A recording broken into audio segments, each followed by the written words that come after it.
Գյորջյան Կասկադ 60 ամիս փուլային վճարում բազմաթիվ առավելություններ։ Ինձ հանելուց պատճառներից մեկը նա էր, որ իմ մոտ Ամերիկայի դեսպանը երբ որ եկավ, Նախճիվանում երբ որ կռիվ էր սկսել, իմիջիալոց ասեմ, տեսեք ինչ ա գրել ինձ մեր երկրի ղեկավարը։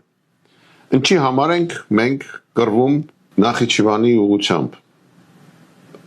Չէ որ այնտեղ այդ հողը, որտեղ մենք կանգնած ենք, մերը չէ, ինչի հետ չեք գալի։ Ես էլ իրեն պատասխանում եմ, եթե ես միտեղ պիտի որոշենք, որ Նախճիվանի ուղղությամբ միտեղ պետք է հետ գանք, իրանք էլ Բիչենեկի տարածքում, Բիչենեկի ուղղությամբ են մեր տարածքում։ Առաջարկում եմ այնտեղից իրանք դուրս գան, մենք էլ այստեղից դուրս գանք։ Իմիջիալոց ասեմ Նախճիվանի ուղղությամբ մի քանի շաբաթ բավականին թեժ մարտեր գնացին, բայց ոչ մի սանտիմետր մենք հետ չտվեցինք։ Եվ Ամերիկայի դեսպանը ինձ հարց տվեց, ասեց, բա որ այդ տարածքի ամբողջ սահմանում չեք վախում, ասեցի վախենում եմ, իհարկե վախենում եմ։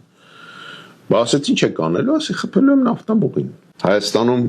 ցավոք սրտի ստեղծվում է մի իրավիճակ, որ չգիտեմ մեր ժողովուրդը ոնց է ապրում, ոնց է դրան դիմանալու, ոնց է դրա տակ հարմարվելու։ Կարծում եմ այն մարդիկ, որոնք սիրում են իրենց հայրենիքը, չեն կարող հարմարվել։